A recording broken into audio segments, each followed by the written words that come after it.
Ramsey has been the king of cash, the sultan of savings, the titan of debt-free life. But now, a new generation's on the rise, armed with hashtags, TikToks, and a very, very different take on money matters. They're not just questioning Ramsey's rules, they're rewriting the playbook. But is this a brave new world of financial freedom or a fast track to fiscal failure? Get ready for a roller coaster ride through a battlefield of budgets, credit scores, and coffee splurges as we're going to tear apart the playbook and ask, is Ramsey's reign over, or are we witnessing a generational money meltdown? So buckle up. This episode is not for the financially faint of heart. It is time to confront the controversy head on. Is Dave Ramsey's teachings outdated, or are we misrepresenting and undervaluing the true benefit of utilizing those practices? Let's dive in. Welcome to the Financial Mirror. Where future success is reflected in our knowledge of fixing the one thing we can control, ourselves. Welcome to the Financial Mirror, and thanks for joining me today as we continue to work to improve the one thing that we can control, ourselves. Here at the Financial Mirror, it's not about the numbers and spreadsheets alone, but about transforming and educating you on money so you can make smarter financial decisions. If this is the first time you're joining in, don't forget to hit subscribe on YouTube or Rumble to be notified of all the new episodes as they release. If you are listening to this on a podcast platform of your choice, don't forget to like and subscribe to the podcast. If you're on Apple Podcasts or Spotify, leave a 5-star review and a written comment, as both go a long way to spreading this information with other listeners. So today we are talking about this aging debate here. Like, this has been talked about for, over a decade. Is Dave Ramsey's financial advice dated? Right. So there's an article that came out from Business Insider, and, it kind of talks about Gen Z says Dave Ramsey's advice doesn't work today. In 2024, Dave Ramsey's advice is not accurate. It's old. It needs to be retired, thrown in the history books. It's terrible. Like, it's just not applicable to today's world, yada, yada, yada. Right. So I've put a link in the show notes to this article. Feel free to go and entertain yourself with some of the different points there. But hopefully you watch my episode first. Watch this episode, listen to this episode first, because what I want to get after today is give you a very clear position on where I stand, and just give you some other ideas to think about. So feel free to go and read the article, watch the videos there, and come up with your own, opinion. But what I want to talk about today is this whole thing. Is Dave Ramsey's advice dated? Does it need to go away? Is it just not applicable? But I'm coming from this from a lens of the advice he gives, right? I'm talking about Dave Ramsey and the advice. I'm separating Dave Ramsey from the person. I'm not looking at those two as being the same. What I'm looking at is the advice he gives. Is it fundamentally sound? Is the financial advice he gives fundamentally sound? That's the stance that I'm standing on today. That's what I'm talking about today. And can you rely on it for your own personal finances?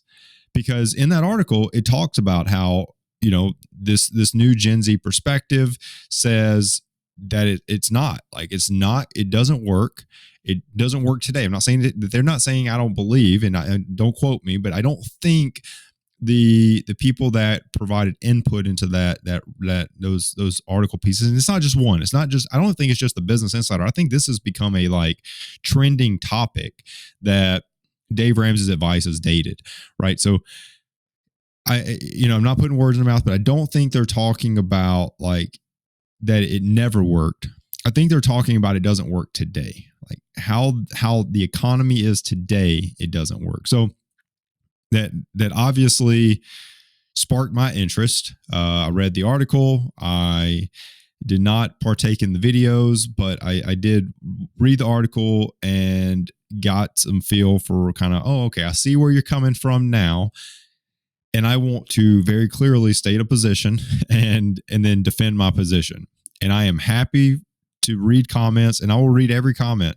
And if there are questions, if there's comments that I have a reaction to, I'll be happy to provide some commentary around my reaction, but to your comment. But please feel free to comment. I think that this is a great, healthy debate.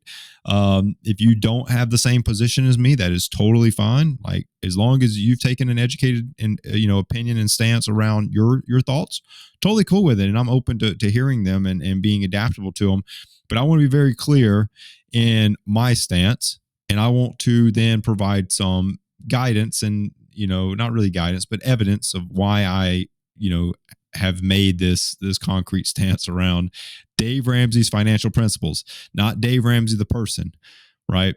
Like, I think, like, you can have your own opinions about things Dave Ramsey has done or is doing or whatever. But if you called him and said, hey, you called into his radio show and said, hey, I want some advice around this. I'm talking today about, can you take that to the bank, right? Can you take it to the bank? Is it going to cash? That advice is financially and fundamentally sound. Okay. So my stance today, and I'm not saying this will never change, but my stance today, and I don't see this changing if you just want me to be clear, my stance today is I believe Dave Ramsey has fundamentally sound principles around finances. I believe Dave Ramsey has fundamentally sound principles around finances, right? But I do recognize there are challenges when it comes to universal application. And I'm going to define that, right? I'm going to break that out for what do I mean by that.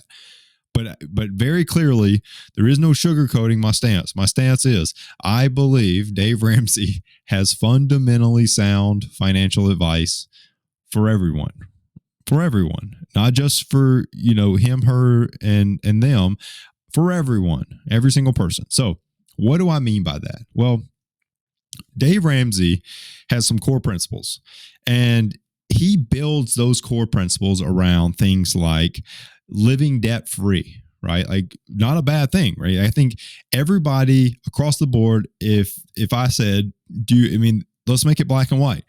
Do you want to live in debt or do you want to live debt free? I think everyone is going to say, you know what, I want to live debt free. And you're going to have some financial guru out there that's going to come back and tell me, well, thinking about your mortgage, that's good debt. And if you had the option to own the home completely, even if it's a rental property and you're renting it out, and you had the opportunity to bring that in full income straight to your pocket versus having to use some of the rental income for the mortgage, what would you do? Everyone's going to live 100% debt free if they have the option, right? If that's an option, everybody would do it. Everybody would do it. I'm not saying it's an option, and you're probably already like, well, it's not an option. So bear with me. Core principles of Dave Ramsey, debt-free living. Other core principle that he preaches is emergency funds, right? Being ready if something bad happens, being prepared for that storm, that financial storm, that car breaking, that loss of job, COVID, right? Like being prepared that's a fundamentally core principle to what he teaches. Debt-free living, emergency funds, snowball method for, debt snowball method for getting out of debt, right? It has a track record of being successful. Another, all of this stuff I'm describing here are basically the baby steps, right? Investing, his core principle, invest 15% of your money into a retirement account, right? Core principle. These are core principles. Pay your house off early. Core principles. These baby steps are core. At the core, this is what he teaches. And I think that's where I want to be very, very clear that these baby steps, and this is the reason why I say they're fundamentally sound. Like, they're fundamentally sound for the basic principle that you know the whole saying, like, how do you eat an elephant? One bite at a time, right? Like, you can't eat like me as this, like, you know, small little human being. I can't eat an elephant in one single bite, right? Like, I could eat a potato chip in one single bite. You got to eat it one little bite at a time. Baby steps are doing that for your finances, right? It's breaking it down and saying, what can I focus on deliberately to get better today? And it's a step. It's one step in a positive financial direction. So when you think about that and you're like, okay, that makes sense. If you're going to build a house, where are you going to start? You're going to clear it. You're going to flatten the land. You're going to get it all ready. You're going to lay a foundation. Baby steps, those initial baby steps, those 1, 2, 3 baby steps, is that initial foundation to your finances, right? So they're like all of his core principles are fundamentally sound. Fundamentally sound. So he talks about budgeting. That's a core principle. He talks about personal accountability, that you're in charge of your finances. It's not your employer is not responsible for how you spend your money, right? They're responsible for putting a check in your pocket. And whose responsibility is to manage that check? Yours. So he has a core principle of personal accountability, budgeting what you've earned, right? These are just core principles, like, and they apply to everyone. And that's why I love Dave Ramsey's, you know, baby steps so much. That's the reason why I love Dave Ramsey's principles so much, is that at the surface, they are fundamentally, foundationally perfect for your finances. Okay. Perfect. So the Gen Z critiques, they, in that, and I'm not saying they as a label, but I'm saying they as in the people that you know mentioned, they utilized for that article. There was like tons and tons of criticism around like this perceived impracticality of living debt free, and I've seen this with clients I've worked with that are in debt. That it's when you're in debt, when you're going through that, it's very hard to really grasp that there is a light at the end of the tunnel. When you're in the midst of it, like, it's hard. It's hard to see the future. It's hard to conceptualize that I will be debt free. The reality, though, is that with a little grit and determination and a little go get it, you will be debt free. I promise you. I've helped tons and tons and tons and tons of people become debt free. I know it can work. I know it can work. It just takes a little bit of want to, right? A little bit of want to. So it's not impractical that you can live a debt-free lifestyle, but you can't continue to live the comfort that you're currently living and become debt-free, right? So that's a critique I have of kind of the article there is that there's one big thing is that it's not impractical. And if you think, even if you're not Gen Z, this isn't about Gen Z. This is just about people in general. And like, this is a healthy debate that goes way beyond Gen Z, right? So we've heard these time and time again, but it's not impractical to think that you're going to live a life debt free. It's very, very realistic that you can do that. Very, very, very realistic. Your lifestyle is just going to change. Always remember that. You're going to have to give up, right? Let me just be frank. In this whole episode, I'm just going to be frank with everyone. I hope that you love it and you take something away from this. But most of the time, people that are in debt, the reason why they feel like the reason why they can't get out of debt is because they're living a lifestyle that they literally cannot afford, right? They've put themselves in a position that they're living a life that they fiscally cannot support. They can't afford it. So what they have to do, and this is the reason why most people have trouble with this, is you literally have to say, I can't afford my lifestyle and I'm going to live a less luxurious lifestyle. And less luxurious may be, that you only have one video streaming subscription versus 10, right? Like, that may be all it takes to put that toward debt, and your debt in 12 months. You just have to cut things, and people are not comfortable with that. So I do want to tell you, though, it is practical for you to live a debt-free life. It just takes some effort. It takes some discomfort, but anything worth achieving, is going to be uncomfortable. The other thing that article talked about is the challenge with skyrocketing home prices. I'm going to get to that in a little bit, so I'm not going to talk much about that right now. But the other one that that the article really talked about is like the importance that Gen Z places on self-care. And I'm not going to say that that's a Gen Z thing. I think I think culturally we've like shifted to like this idea of like self-care, like taking care of yourself. And I'm not saying that's a bad thing. I think some great things have come out of that drive to like, you know, really like think about like how can you improve yourself? Because if you're improving yourself, you're also improving those around you, because you know, you what you arrive to a relationship with, you know, whether it be a friendship, your coworkers, your spouse, like whatever, like the energy you arrive with it is noticeable to the people around you. So, you know, self-care is important, and I'm not downplaying that at all. But they talked a lot about, in the article, they talked a lot about like the lattes and the macchiatos and all the like coffee. I need that to survive and get and feel my best and all those type of things. Not knocking it. I'm not telling you to cut the latte, but what I am telling you to do is that live the lifestyle that you can afford. And if that could go towards debt, and I hear you complaining about debt, I don't feel very bad for you to miss out on your latte, right? I don't feel really bad about that, because that is money you could go towards your debt. Like that is money. And I don't care if it's $20 a month. That is $20 a month that could be going toward debt, but we're choosing to spend it on, you know, lattes and macchiatos and Americanos and all these other things.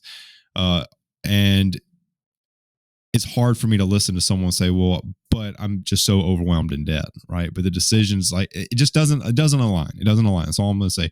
But there is this like idea that, that due to current economic conditions, due to all this stuff, that Dave Ramsey stuff just doesn't foundationally work. The problem, and here's the critique at a broad level, is that the problem is we're taking individual lifestyle choices and trying to apply them to these like foundational fundamental principles. And we're trying to say those don't work because they don't work in parallel with my latte. They don't work in parallel with, you know, me being able to buy a home tomorrow. They don't work in parallel, like with me being debt free. Like I need debt so I can go do this thing, right? Like I need to go on this like vacation and I don't have the money in the bank. So how am I supposed to do my vacation if I can't use debt? Like it doesn't work with my life. So foundationally it's bad. It's not true. And that's the critique that I think, you know, I hope everyone hears. I don't care what generation you're from. I hope everyone hears that your lifestyle, like if you have good financially, you're solid and you have a sound foundation financially, you will get to a point where you can do the things you want to do very, very easily and very, very stress-free, right? Like you will get to that point. But there's just a lot of things that go on that shift to say, since it doesn't work with my lifestyle, I'm going to say it just doesn't work, right? Like that's not reality, right? Like it's not reality. So, that's kind of like the big takeaways. The big takeaways is that, you know, I will tell you that there's a growing like normalization of credit in the world. And Dave Ramsey contrasts that completely, you know, super debit card only. But there's like this like growing normalization that credit is, you know, just a part of life. And there's with this, you know, this cultural shift, there's coming a need for more like work-life balance values and more emphasis on experiences and living in the moment and just enjoying life today. Who cares about next week? Like there's just some more of that going on, and it's making it harder for people to really like think about like retirement, right? I'm 25 years old and I'm retiring in, you know, 40. Like who cares about that right now, right? Like that's how people are thinking about things, right? Like I'm 22 and, you know, I'm trying to live for today, and I'll think about tomorrow then, and like you know, like it's just different, right? But the reality is that this Dave Ramsey's principles are found, like I said, they're foundationally sound. But I do acknowledge that the advice that he gives is not the most efficient method for everyone. but it is the most effective, right? It is the most effective. And I will say that confidently. If you apply Dave Ramsey's principles to your life, like the basic core principles that he lives by, and I'll mention a few of them at the end just to give you something to walk away with. If you will apply those to your life, you will be successful financially. You will. There's no doubt in my mind. You will be successful financially if you will apply those to your life. Now, I'm saying that because they are the most effective way to attack money. They are not the most efficient. Every single person out there has their own personal circumstances around their finances. They do. And so, but when you think about Dave Ramsey and the position that he's in, and people that look up to kind of him as someone that's of he has credibility in the financial world. He's talking to the masses, right? He's talking to everyone. What he has developed works for everyone. Not a single person will it not work for. But is it the most efficient? No. Sure. We could sit down. You could pay me extra money. You could take his foundational principles for free. They're all out there. Go grab his foundational principles. If you can apply those to your life directly, without any help, go do it. You will be successful financially. You don't need me as a financial coach. If you have the ability to apply them to your life, just go do it. You will be successful. I'm telling you that right now. You will be successful. The difference is that they are effective for everyone. They are not efficient for everyone, meaning that those principles, working with someone like myself or anyone else out there that's going to help you with your finances, we can take a more efficient approach, meaning we can take those same principles, take your circumstances in as a variable, and now create a plan that matches your circumstances. Now create you a more efficient plan toward your financial goals, right? That's the difference here, is that foundationally, his principles are solid. They stand on their own 2 feet. If you want a more efficient path forward and you're not familiar with it, that's where you're going to need to reach out and get help, right? It doesn't have to be from me. It can be from anyone that you trust or with to help you with your finances. But I just have to, I love to bring that up because Dave Ramsey's advice is effective for everyone. But if you need that adaptability to fit your personal financial situations, that's where you can reach out and get help from anyone. Now, I told you I was going to address kind of common misinterpretations, misconceptions. There were a couple of them came out in those articles, and I just want to kind of clear the air on them. So there was a part in that article, and there was multiple people in that article. And like I said, it's down in the link. There's a link in the description of this episode, whether you're on podcast, Rumble, YouTube, Facebook, like whatever. Like just go click the link. You can read the article. But there was a lot of people in their article that talked about Ramsey's stance on paying cash for a house.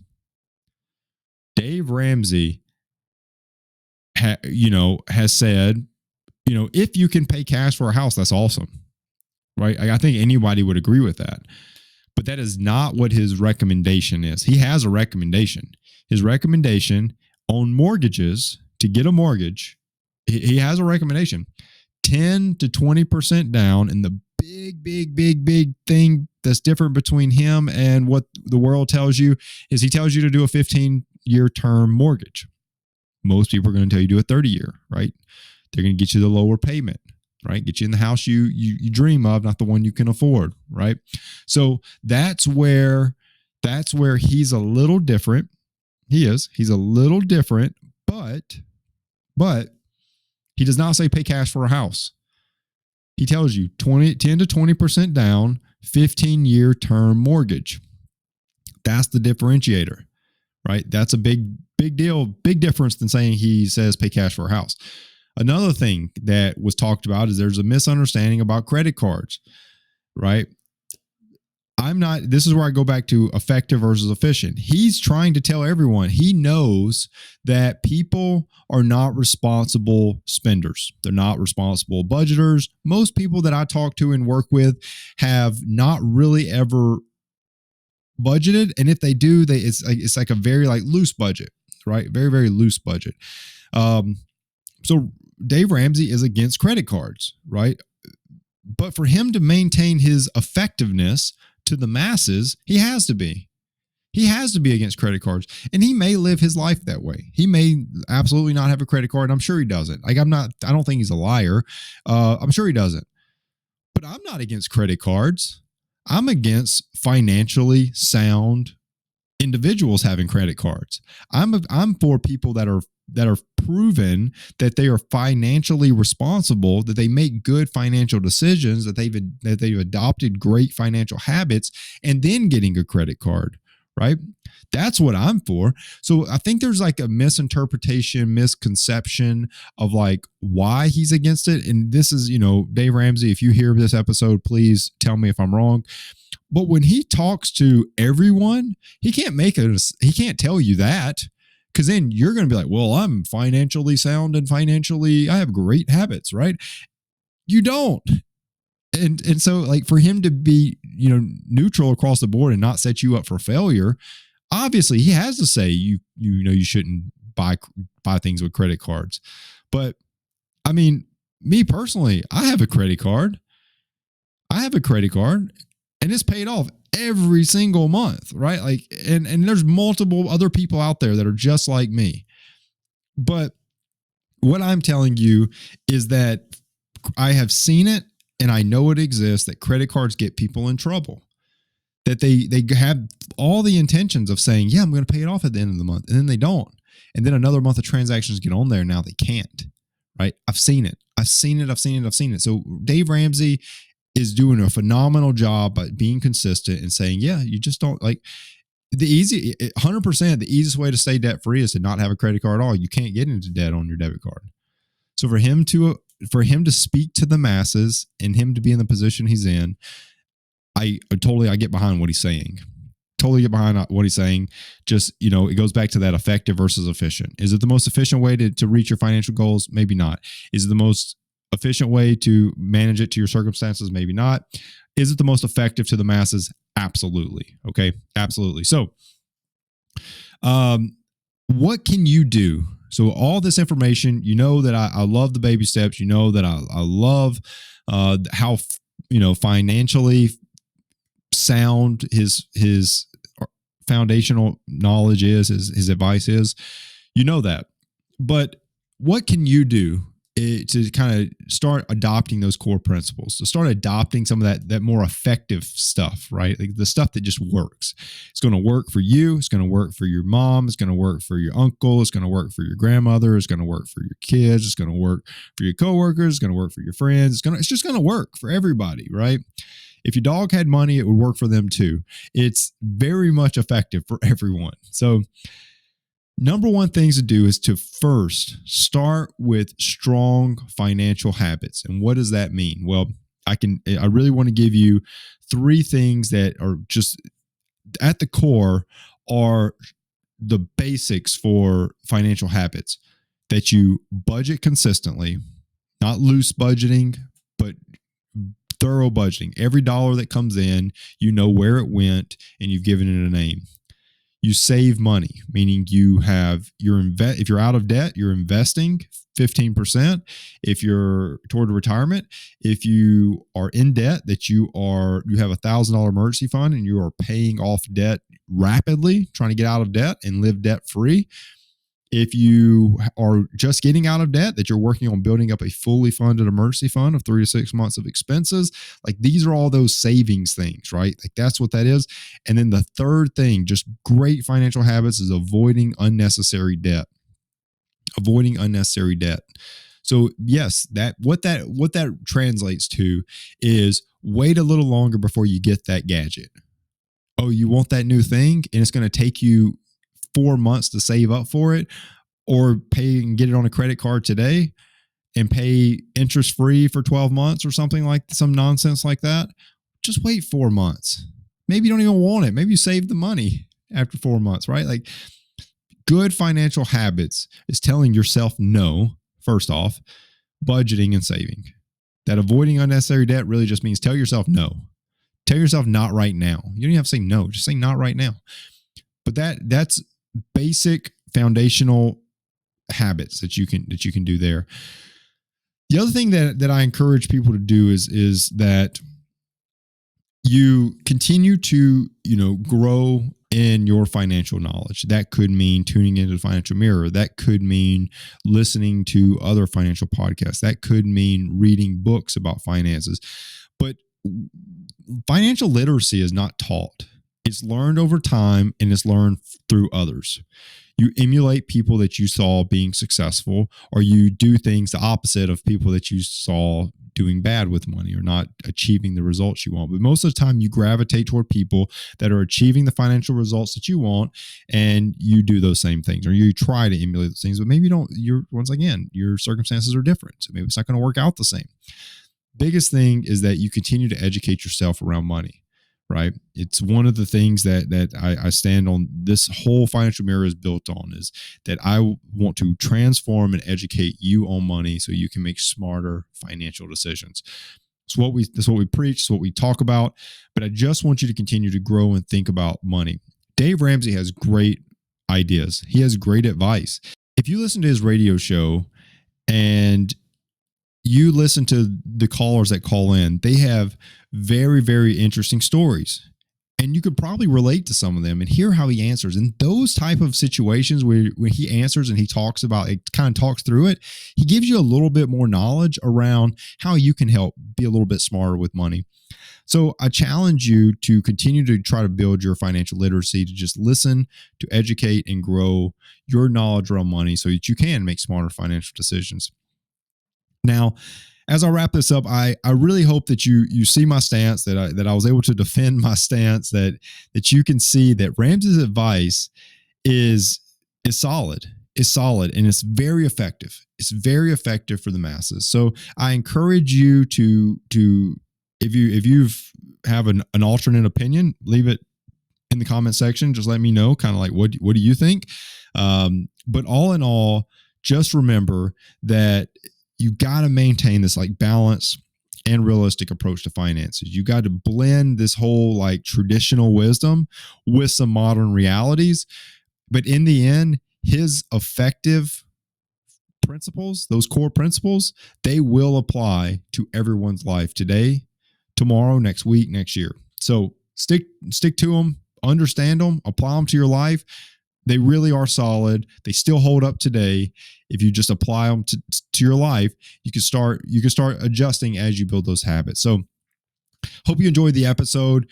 If you do need a little help with your finances, or you just need to, really want to get someone in there to help customize or build a more effective or more efficient plan with you, just head over to my website, thefinancialmirror.org. Hit book now. You can schedule a free consultation or book sessions, and we can go ahead and get started. If you want to get our extra dose of support to the stream, head over to thefinancialmirror.org/shop. Pick you up some awesome Financial Mirror gear.